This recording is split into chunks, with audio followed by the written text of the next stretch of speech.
Hello. Hello. Welcome back. Yes, good to be here. Good to be here. Hello. Hello. How are you? I'm great. So, before we get started, this week we're continuing our series, which is called What's Your Superpower? And Superheroes with Dyslexia.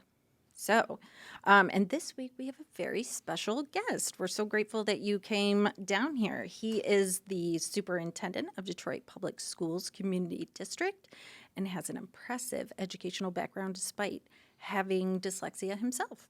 So, first, thank you for coming and trekking all the way down here. Thank you. Look forward to the conversation. Crazy traffic to get here, so we appreciate your time.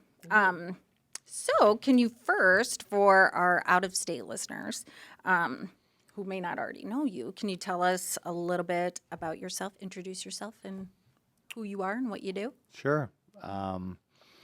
I'm Nikolai Vitti, Dr. Nikolai Vitti, professionally. I've been the proud superintendent of Detroit Public Schools Community District for 7 years, going into my 7th year, if I have that right. Before that, I was superintendent in Jacksonville, Duval County Public Schools in Florida. Before that, was chief academic officer in Miami. Worked for the Florida Department of Education before that, and was a principal in Miami, cabinet member in Miami, teacher, dean of students in New York City in the Bronx, and started teaching in Winston-Salem, North Carolina, in previously segregated schools. And that's sort of my professional journey. What did Grew you up teach? I taught English language arts, and social studies. Was it middle school, high High school? school, high school, and then unfortunately, taught middle school in New York once. It takes a very special person. Yeah, Middle school. I always high school, and then with surplus problems in large systems like that, you'll have an ups and downs on enrollment. So I was at a high school, enrollment dropped, was sent to a middle school, and I remember the first, I actually was moved midway in the school year and took over a class, and so hard. yeah, they didn't have a teacher for half of a year, and it was a middle school. Didn't want to be there, meaning didn't want to be in a middle school. And I remember walked in, kids throwing things, just no process. I remember midday, went to the bathroom, looked in the mirror, and I said, "What am I doing?" And then one of the veteran teachers said, "You have to check your ego at the door." And I thought, what does that mean? And I think I was 21, 22 years old. And So of course you didn't know what that meant. No, and just over time, eventually developed a relationship with kids. But I think more than anything, it was playing basketball.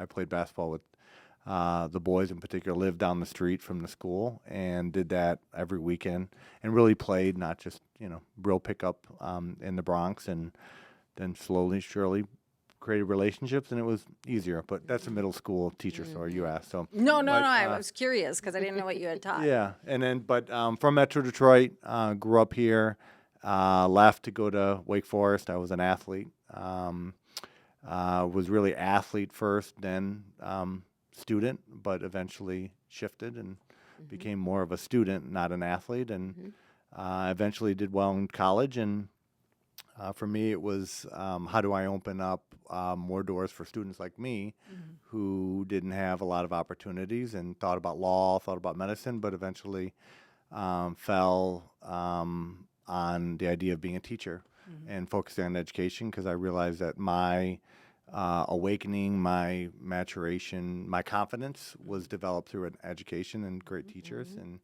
I wanted to do the same for other kids. So when you say students like you, Yeah. explain what you mean by that.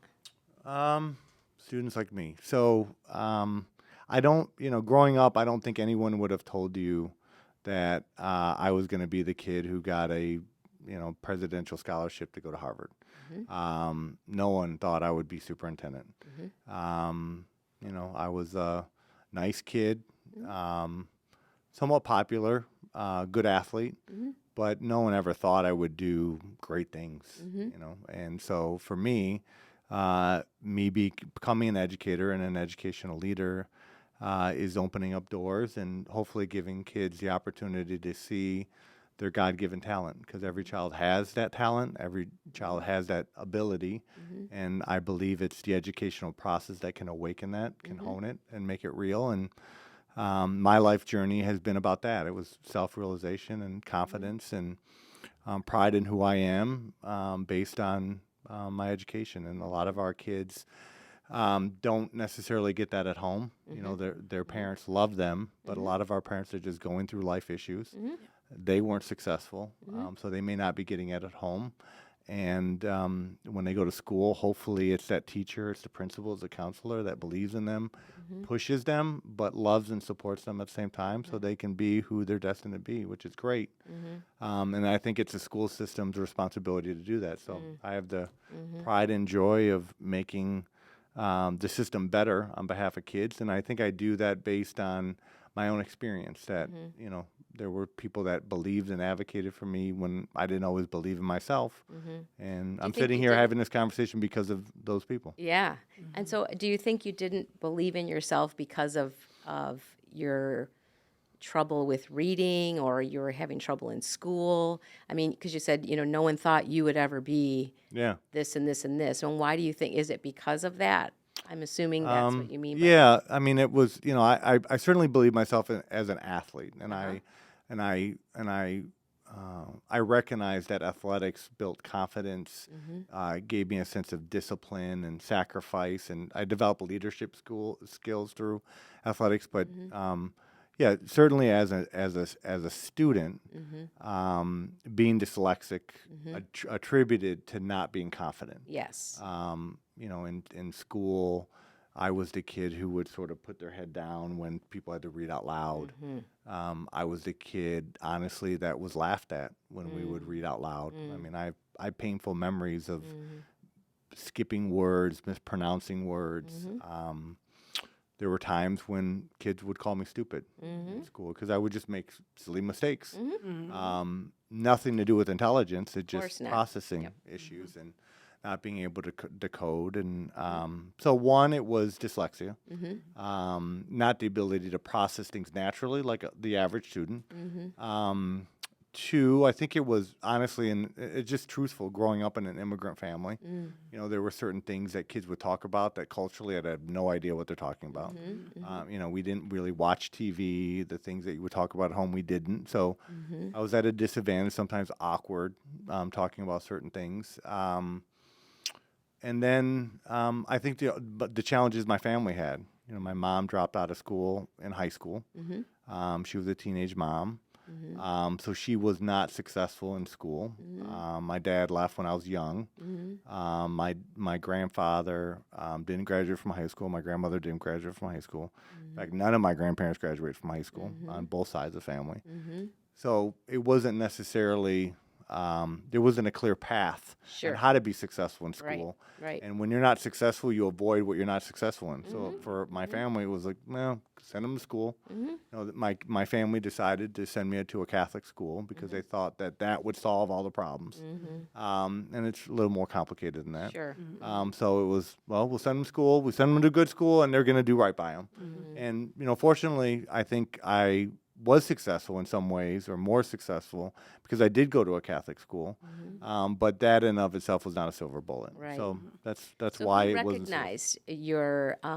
Who recognized your dyslexia and helped you in school? Like, how did you overcome this? Was there a special teacher that you remember? So throughout elementary and high school, there were teachers that thought something was wrong, but people's understanding of dyslexia was not high. You know, and a lot of our educators still are challenged by not being exposed to identification and skills and strategies to work through it. So I would say probably in elementary school, there was conversation, should he be retained? And, you know, he's behind, but my mom just didn't feel comfortable enough, I think, retaining me, and didn't understand all the ins and outs of all of that. Middle school, I couldn't pass spelling tests. So I remember in middle school, my spelling teacher, we had a separate class called spelling. I hated it. And my teacher ended up giving me a CP, which meant continuous progress but below grade level. And she just eventually said, "You don't even have to take the test," because I did so horribly. And I don't know if that was the right thing, but she just saw how strong, Yeah. So to answer your Would question. you get like frustrated? Yeah. And she Yeah. didn't know how to help you. And actually, she was trying to help me, Yeah. but she wasn't really helping me. Right. Right. She didn't know how. No, Yeah. but that was her way for me to avoid pain associated with Right. doing bad on Right, quizzes. right, right. It's like, okay, you're working and you still can't get it. Yes, yes. So, but to answer your question, in high school, no one really talked about dyslexia or a learning disability. It was some high school teachers that allowed me to see that I was smart. There was language arts teacher, social studies teacher, where we would talk in class, debate style type conversation, Socratic circles, and I would do well. And then I remember one teacher saying, "Nikolai, do you know how smart you are?" And I said, "No one's ever said I was smart before." Wow. And they're like, It's a huge misconception. Yeah. Still, right? People. Yes. So for my teacher, it's like you have a natural intelligence, you have a street smart to you, and you can naturally integrate ideas and arguments and read and talk about what you've read, which a lot of kids don't have. And I was like, well, that's great, but I still have a C in your class. Right. I wasn't. CP in spelling. Yeah, yeah, and by high school, getting better grades were about a ticket to playing sports. Yeah. Because college coaches would come talk to me, and then they'd ask me about my GPA, and it was not that high. And then my athletic director would tell me, like, you're going to have a lot of options to play college football, but if you don't get your grades up, you're not going. You have limited options. So I started to work harder in school, which meant studying more, and so I raised my grades. But it wasn't really until college where I awakened intellectually, and I started to realize I was dyslexic. Did you have any special services in high school? No special services at all. Because you didn't really So sit until nobody- college. right. So what did you do No. as a way to to help to support yourself, since it wasn't really identified before that?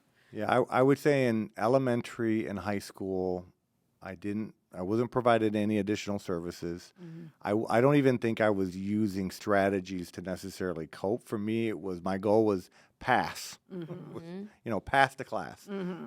So it meant studying a little harder in high school, getting some better grades. But it wasn't until college until I just starting to read, being exposed to different ideas and different people, that I started to say to myself. It was one of my professors actually said, "I think you're dyslexic," and that was the first time that word had ever been used. Oh, really? You'd never heard it before that? No, and then I took myself to a private psychologist in college, and I said, people say I'm dyslexic. So they ran the tests, and my IQ was very high. My verbal skills were off the roof, but there was a big discrepancy between my ability and my performance. And they said, that's one, you're dyslexic and you're gifted. And again, never heard that term in my life, applied to me. And so it was a self-awareness and discovery process after that. And then I met my wife, Rachel, who was just knew a little bit more about this. So her and I both started to learn more about it. And from there, I started to realize all the things I had been doing in college, like studying words, listening to words and how they were pronounced. And I admit this, in college, I bought Hooked on Phonics. Yeah. I remember I saw a commercial. It was like, for little kids. Yes, I was like, yes. well, I need Hooked on Phonics.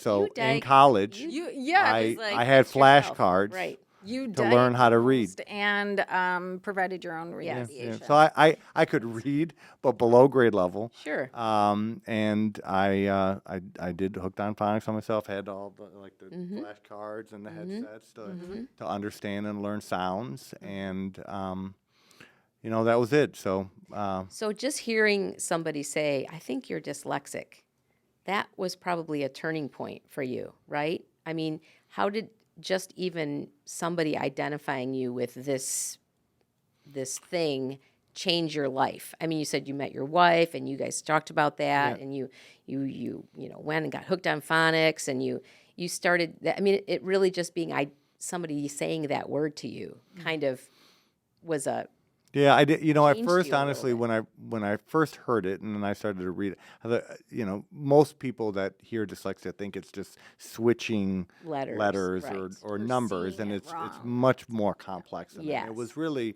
Rachel that started to do reading on her own, and then she would essentially tutor and educate me Yeah. on what it was, and it was like, oh yeah, that's me. Oh, I do that. Mm-hmm. And then really started to better understand the difference between, skill level and intelligence. And I always assumed that it was a negative to be dyslexic. And as I started to learn, and then, there's ADD components to all of this Sure. as well that Sure. I started to better understand.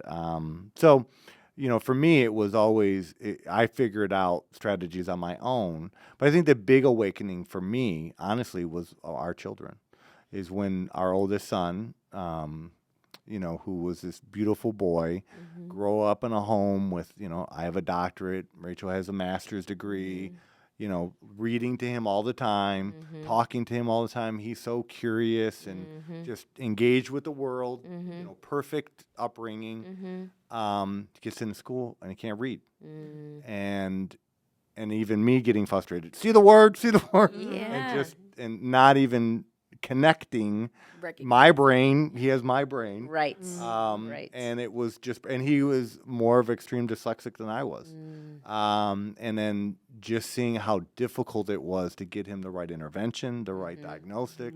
And then Rachel really accelerated her understanding of Orton Gillingham and what was necessary. And so you have to remember, I'm now at this point, I'm chief academic officer of the fourth largest school district in the country. And you would think chief academic officer, just snap my fingers and I can get the intervention. And he's in the school system. Yeah. And people didn't understand what was needed.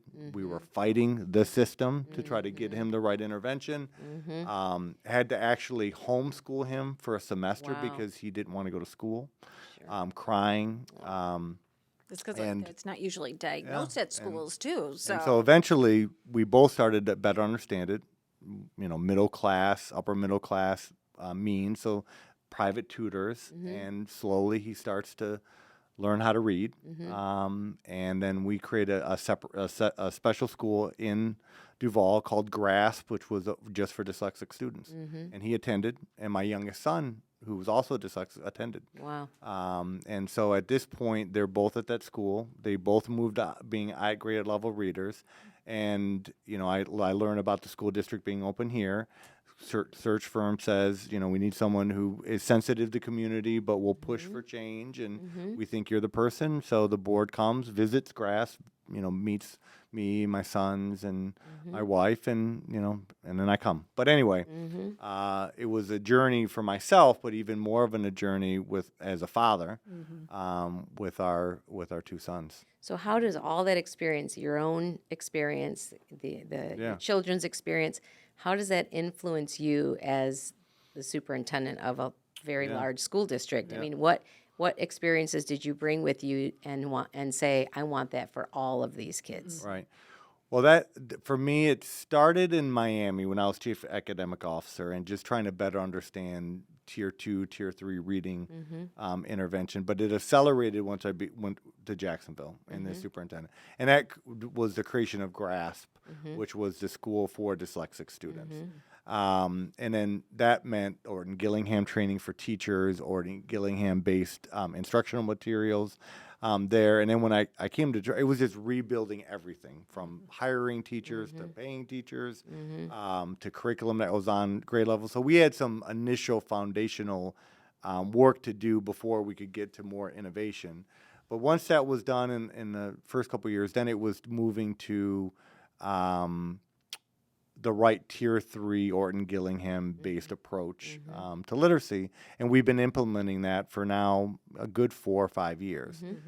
So, one of I think the best parts of being superintendent, I think the best part of being a leader is you have an opportunity to create change. I mean, that's why I go to work every day. And I think, ultimately it's about using authority, power, influence for good.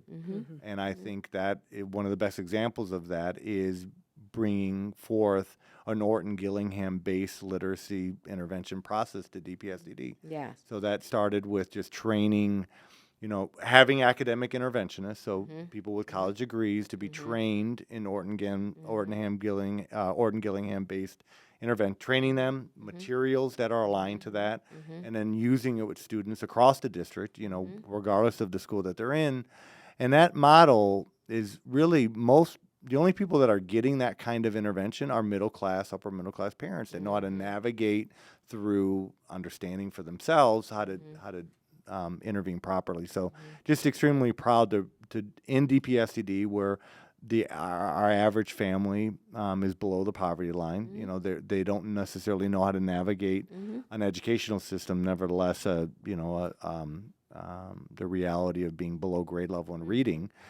So it not only helps obviously the 20% of kids that are probably dyslexic, but all the other 30% to 40% of students are below grade level. Right.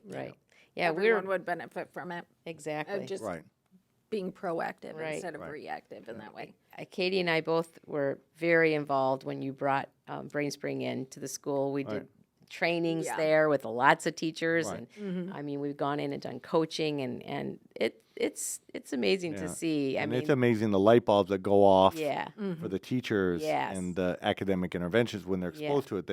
The best thing about it is it's all sort of foreign and mysterious when you start, and then when they Right. start going through the training, they're like, "Oh, we Yeah. should have been doing this a long time ago." Yeah. And this makes complete sense. So where we're at now is scale. Yeah. It's just how do you continue to Yep. scale? For us, it's hiring more academic interventionists so we can give everyone the intervention that they need.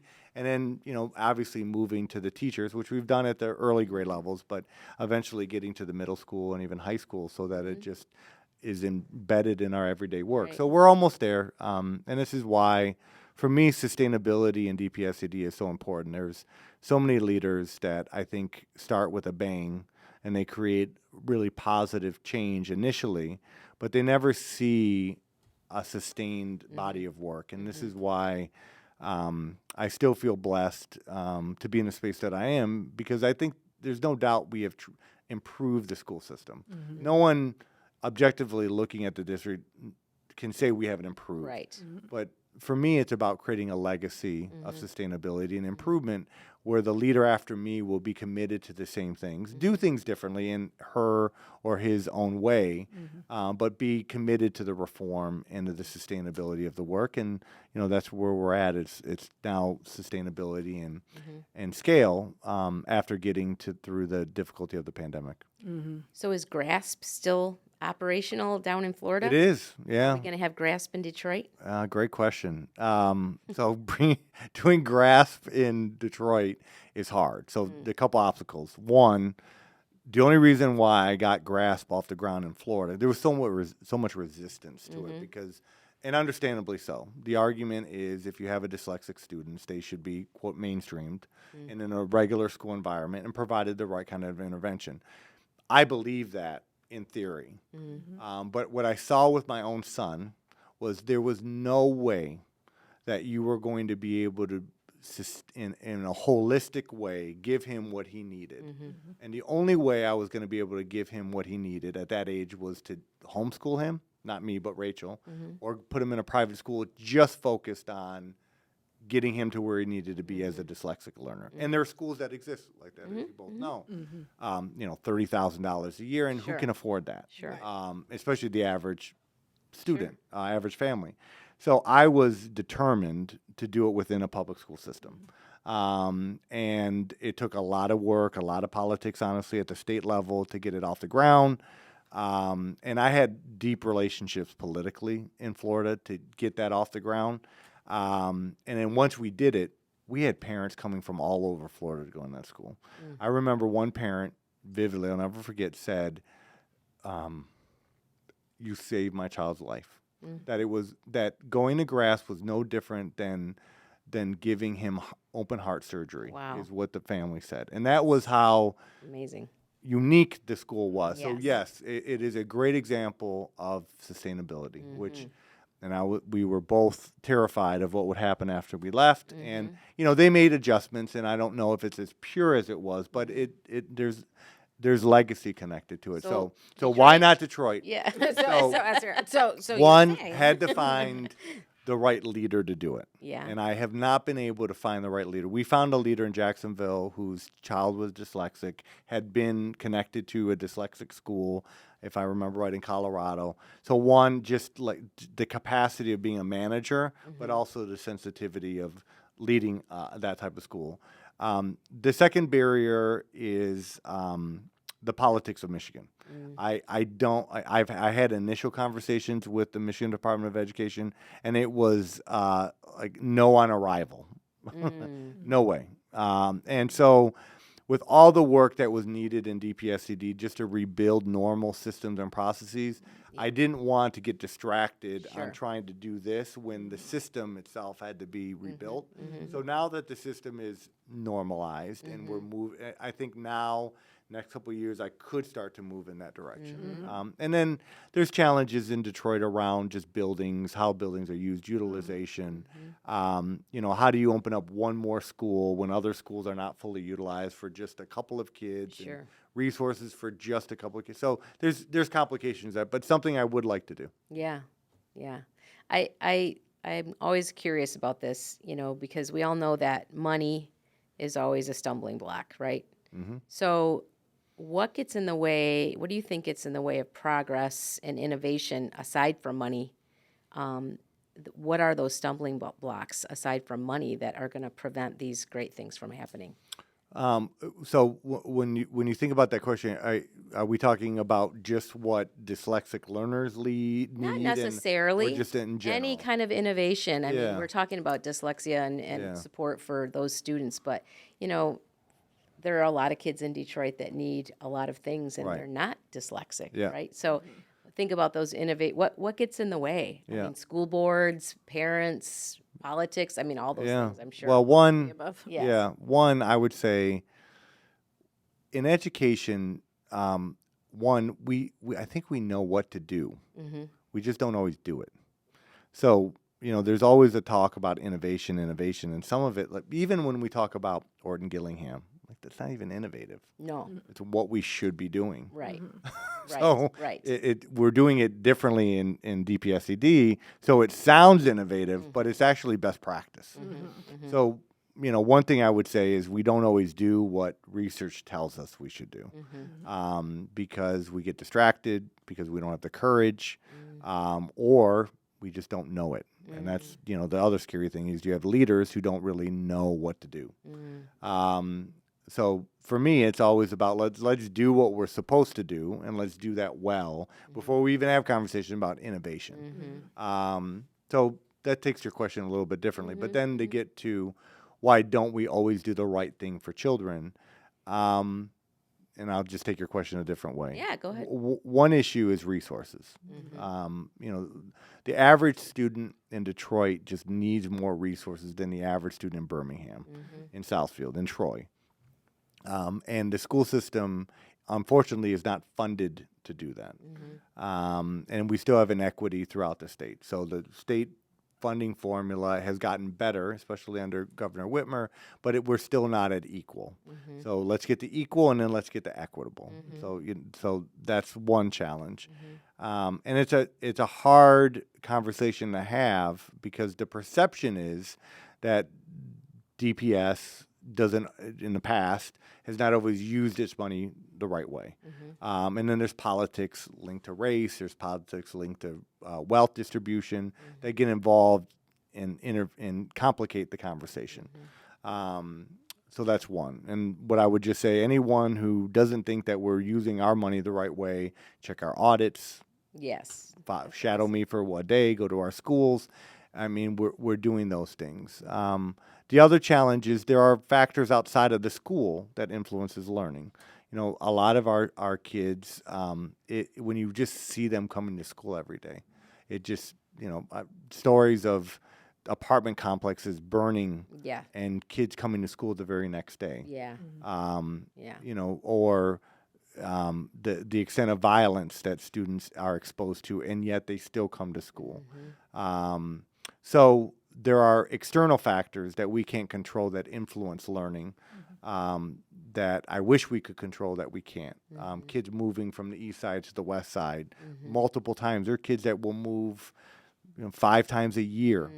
A movement that middle class families can't even put their heads around. Right. And how that disrupts the learning process.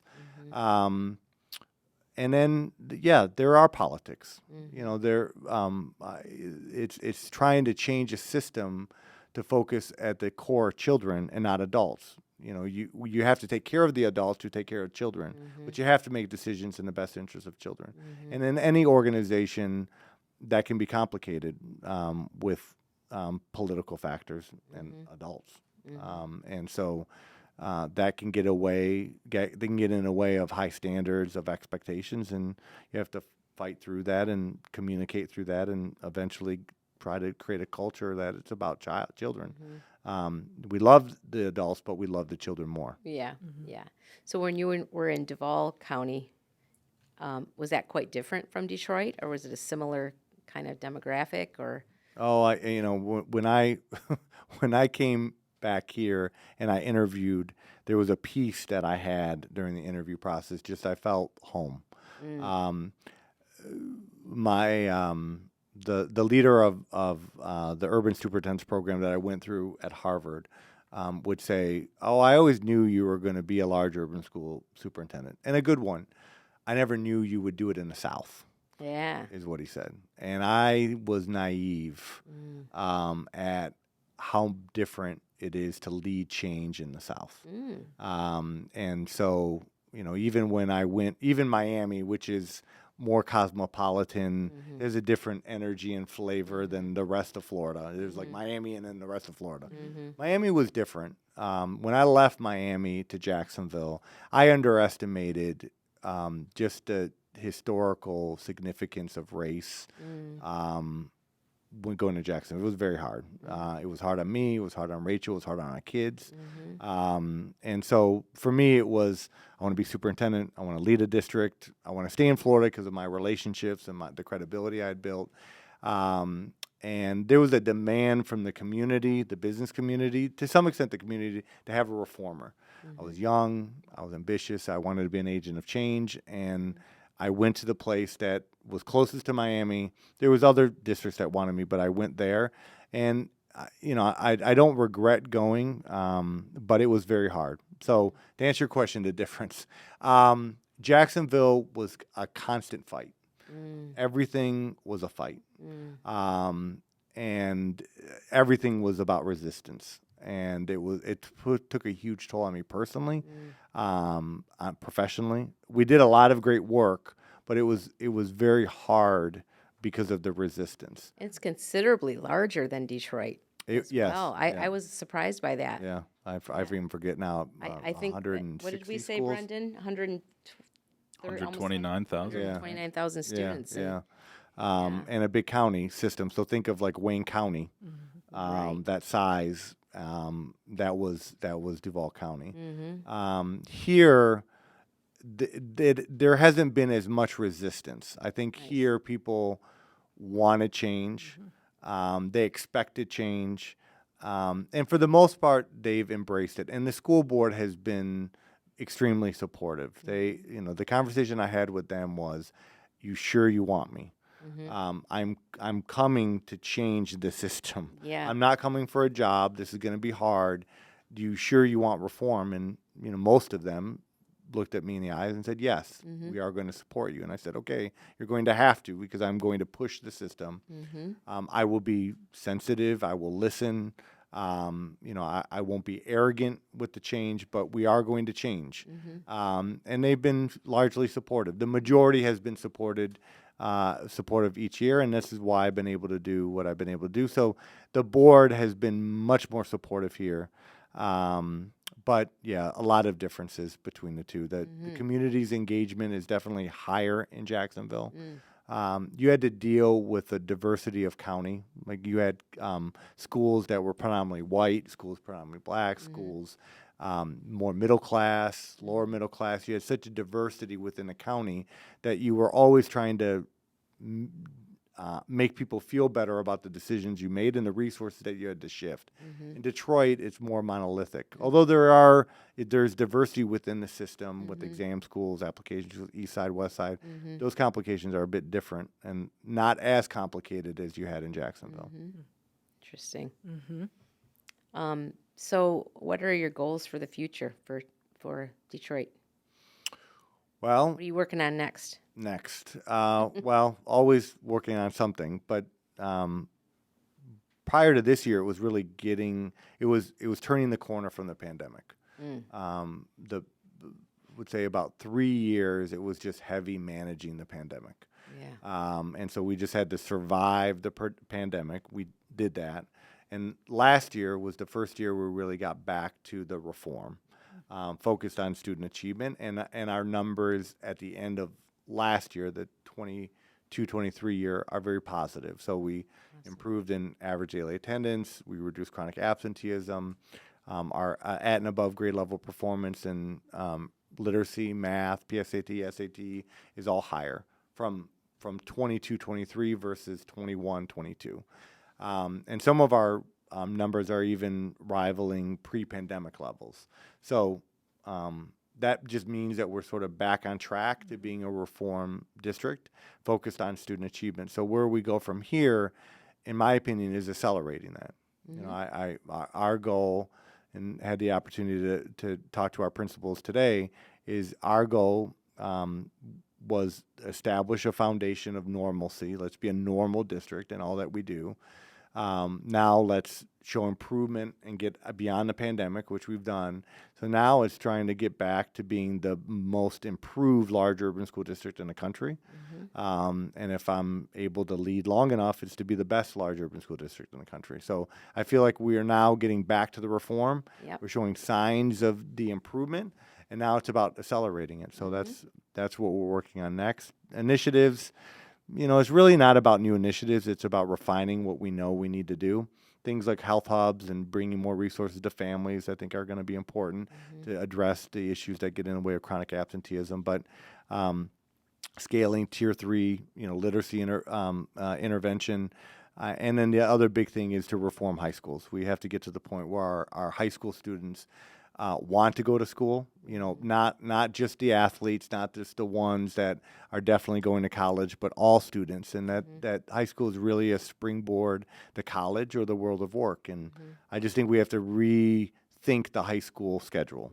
I just think kids should be at Wayne County Community College taking firefighting classes or taking paramedic classes or taking nursing classes. And other students can be at school every day taking AP, which is fine. Right. But we have to stop forcing our students to be in school for 8 hours and doing something that they're not interested in. Yes. Because the average suburban kid will probably do it. Our kids will not. Our kids would just say, "No, I'm just going to stay at home." Because not all kids are like you were. So motivated. Well, athletics also was, yes. my relationships were a motivating factor to go to school. But yeah, you're right. I mean, I probably could get away with saying I don't want to go to school anymore, but I wanted to go to school. You wanted to. And a lot of our kids want to go to school because of athletics, or they're doing well in school, but that's not all of our kids. So how do we give them what they're interested in so that they see themselves in school? And that's motivated. Exactly. Yeah. I mean, do you have resources or initiatives for parents to help them want to help their kids? I mean, We do. I think of, I can't think of anything better than teaching some parents about Orton Gillingham. Because you know what? That might teach a lot of people how to read, which would in turn motivate their kids to continue on, I mean, are there things like that in the works? Yeah, we do. We have something called the Parent Academy. So I learned the concept when I worked in Miami, and I think enhanced it in Jacksonville and then enhanced it even more in Detroit. So the whole idea of the Parent Academy is actually based on my own mother's experience, where to this day, I know my mother always loved, cared, and wanted me to be successful. really didn't know how to do that. Right. And so I remember becoming a teacher in New York City and being in the faculty lounge and hearing, unfortunately, teachers talk negatively about parents. You know, in those days I was younger, more aggressive, so I would get in arguments with people and just, you know, we don't need to talk about all that. Oh, we can. But No, I just- but I just had an issue with the idea of judging a parent based on what a child is doing. It was just more complicated than that. You know, whether you're coming to a PTA meeting, whether you're going to a parent conference, whether you're showing up for the parent conference. I mean, there are life issues, right or wrong, that get in the way of all that. Now, at the end of the day, a parent has to be responsible for their child, and we need to see more of that, but we also have to be sensitive and understand what's going on and then provide the resources to try to help parents be successful. So when I wrote my dissertation, it was all about how do we empower parents to be more involved in their children's education despite what they went through. So the Parent Academy is all about classes, now more online, in person, about three fundamental things. One, how to advocate for your child educationally. So classes on literacy, on how to create a home environment where you're using higher order thinking questions, and also recognizing the things that parents actually do. So we go back to my mom. My mom would be great, and so she did develop higher level thinking questions for me. As a kid, we'd be watching the news, and I remember she would say, "Do you agree with what the mayor's doing?" No. And then we would debate. My grandfather was very good at that. So there are ways that even parents can develop skills without being successful on their own. It's just thinking, talking. So doing kitchen math, just things that you can do in the home to promote learning and thinking and voice and self-realization. So one component. The other component is just how to be to work through being a better parent. So classes on anger management, conflict resolution, and so how to get, managing social media, the use of the phone and all that. And then we offer classes on just more holistically the issues that get in the way of focus on being a better parent and advocating for a child. So English language classes, how to build credit. Interview skills for a job. So we've had now well over 10,000 parents attend the Parent Academy. That's amazing. And so very so encouraging. That's awesome. so that's what we're doing. Great. But always could have more parents go. And the reality is the parents that need to go the most are dealing with the life issues that get in the way with them Yes. going. So that's just the Yes. reality. But I think it's always a responsibility of the district to do everything we can to meet families where they're at, and help them just navigate a very difficult, sometimes abstract process. So I think that's always a responsibility of the district. Wow, that's really great to hear about that. Yeah, how did they find out about the Parent Academy? Is it like So we have a beautiful catalog that we publish going into every fall and every winter.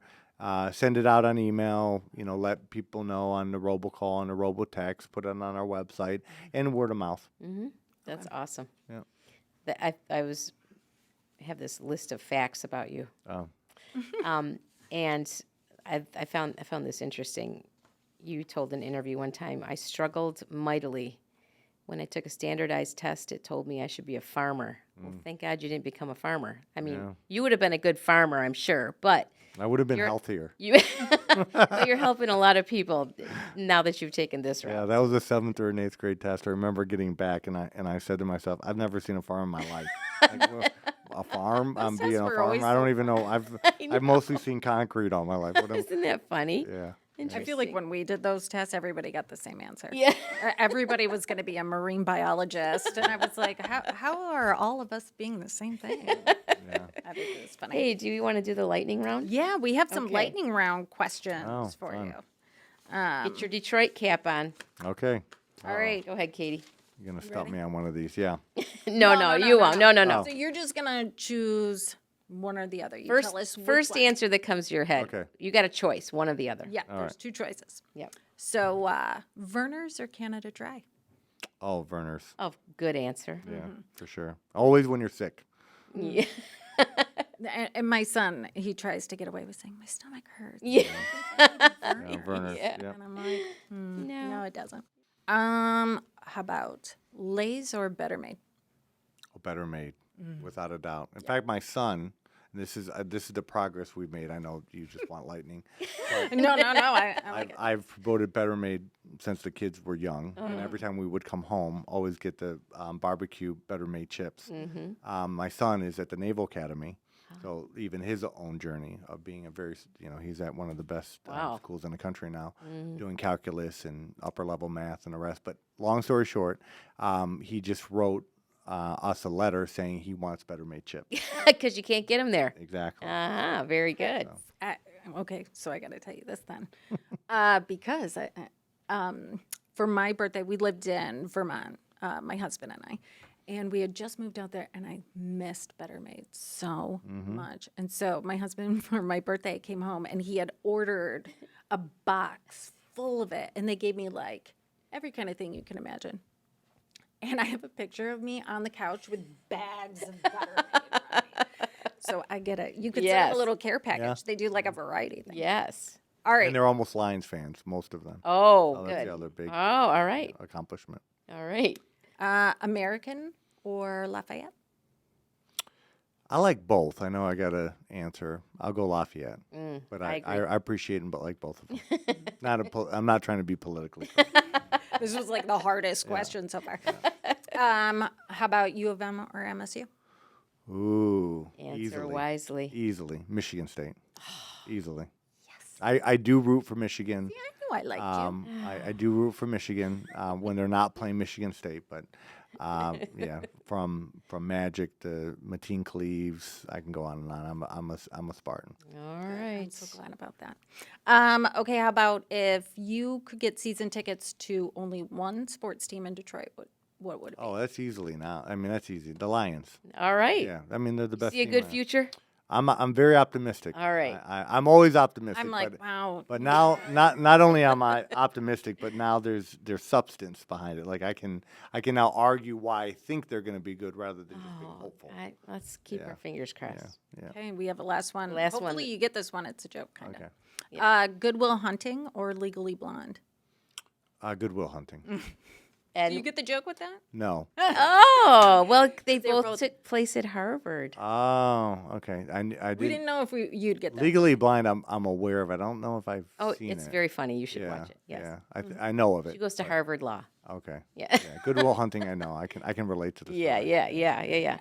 Well, thank you so much for being thank with you. Yes, us. thank Enjoyed you so it. much for taking all of that time and then coming all the way down. Yes. We appreciate Well, that. thank you. Hopefully, one kid somewhere, even adult, hears it and knows I hope and so. understands dyslexia a little bit better. And as I always tell people, it has nothing to do with intelligence. It's just processing. And actually, once you overcome it, I'm not one to talk about superpowers and heroes, but I do believe it's actually an advantage Yes. when you learn what it is. Yes. Because it just allows you to look at life differently.